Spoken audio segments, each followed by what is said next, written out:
That's it. See you later, Sophie. Stuff. Thank you. And that's it from the BBC News at 6. The news, of course, continues here on BBC One. It's time to join our colleagues across the nations and regions for the news where you are. Goodbye. Thank you very much, Sophie. Hello there. A very warm welcome to Thursday's BBC Channel Islands. I'm Charlie McArdle. The headlines tonight. Stay out of the water. That's the advice after potentially harmful sewage was pumped into the sea off Jersey's south coast. A good luck gathering. Jersey's Island Games team get together with hopes of a golden games in Guernsey. Also on the programme tonight, the Channel Islands are in the spotlight with a new series following the lives of colourful residents. And after what seems like many weeks of dry weather, there is the chance for showers this weekend. I'll bring you the details later in the programme.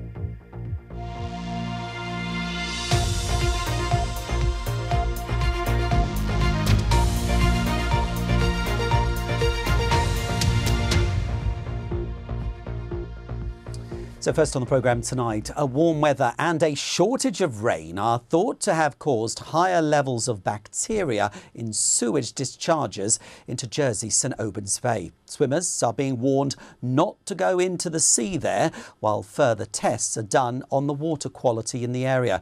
Julie Flanagan reports. It may look tempting, but the blue water isn't all that it seems. High levels of bacteria have been found in the outflow from the sewage works that could give swimmers diarrhoea. They've been advised to stay out of the water to avoid becoming sick. It's disappointing news for anyone hoping to cool off with a dip in the sea. I was quite shocked to see this on the news this morning, but it is what it is. If there's sewage being discharged via outlets, something's got to be done about it. Very sad, terrible, because it's the first time we've been here and we're just walking along saying what a fabulous place, how absolutely beautiful. So to realise that even a place as beautiful as this is getting polluted. And what their opposition will be totally different, so you can't predict. All you want is people to go out, do their personal best, and if they come away feeling they've done that, then I think that's all we can ask for. Jersey finished top of the medal table 4 years ago in Gibraltar, and with a 200-strong team heading to Guernsey, they'll be hoping for more of the same. Warren Muggleton, BBC Channel Islands News, Jersey. We'll have to wait and see how things are going, and of course we'll be following all our local teams every night on this very programme, and that's going to be in around 3 weeks' time. Still to come on the programme, news of a new docu-series which starts on Channel 5 tonight, and it features our beautiful Channel Islands and some colourful characters as well. Before I tell you about that, let me bring you some other news in brief. And Guernsey patients prescribed with drugs approved by NICE are being asked to share their experiences as part of a review into the new treatments. It's after, in 2020, the states agreed a 2-year trial of the medicines which previously weren't available in Guernsey. The States Assembly has agreed some Andium tenants should be given non-repayable grants to cover the cost of new carpets when they begin renting a new home.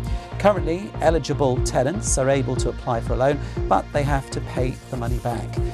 And each of Jersey's government departments will, from next year, have to publish an annual breakdown showing the average earned by women staff members compared with men. They'll also have to provide details of the gender pay gap for full and part-time employees.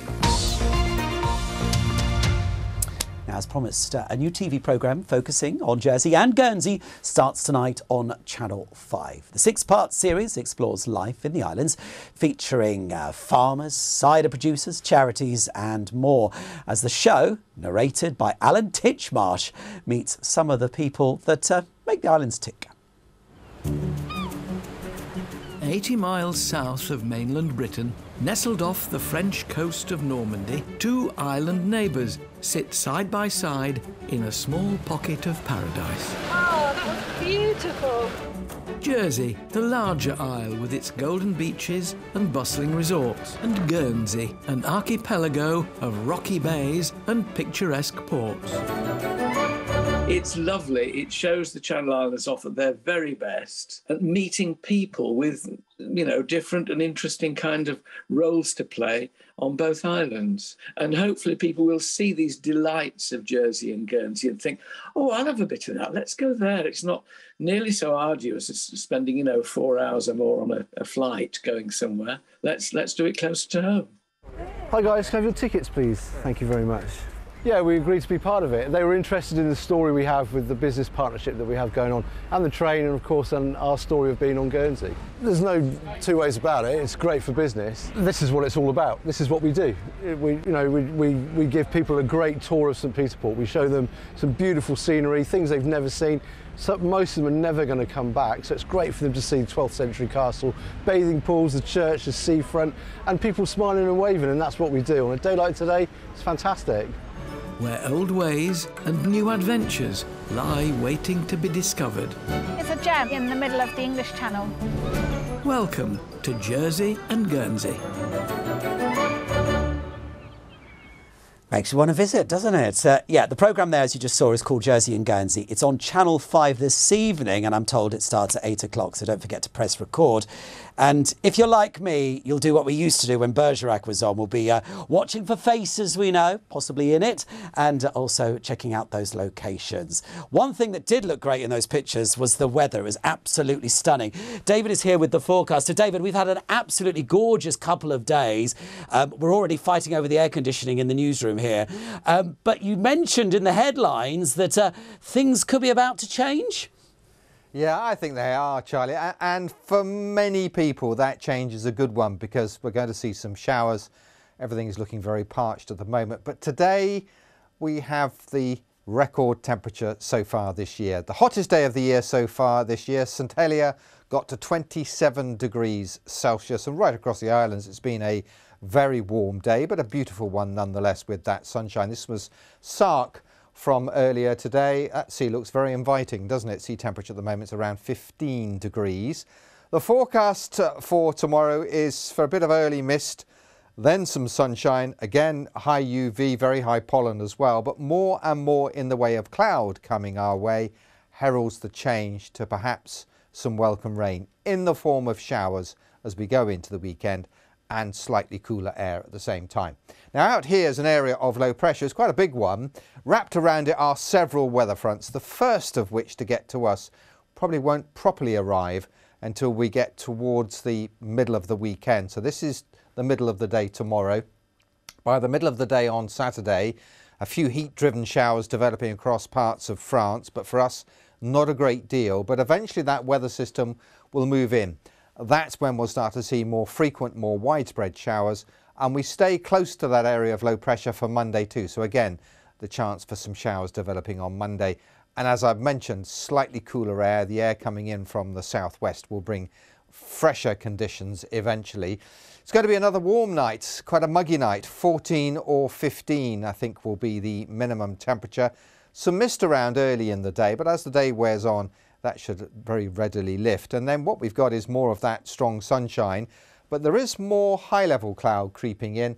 We may not get quite as hot as today, maybe 25 or 26 degrees during the course of the afternoon. And the hottest place again will be southern parts of Jersey. The forecast for the coastal waters has the winds gentle, mainly from the north, and the sea surface temperature, as I mentioned, is around 15 now, fair with good visibility. These are our times of high water. Sark, that's at 5:58, St Helier 5:50 tomorrow morning.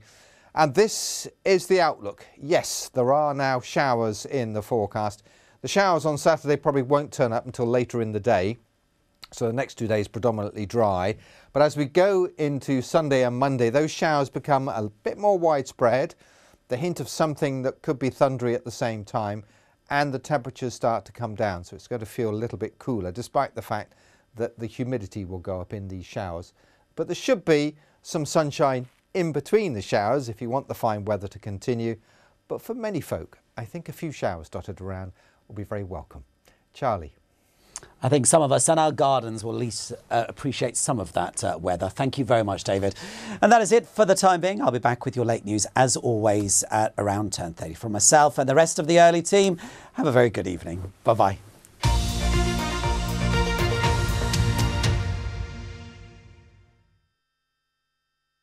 It's time to find out what you've been emailing us about and whether we've been able to help. Here's Natalie with this week's inbox. Thanks. Yes, let's start on the road this evening. Bradley was having trouble getting a refund for driving lessons he hadn't had. He'd paid a lot of money for them, over £900. We sent Nick Lewis to see what was going on.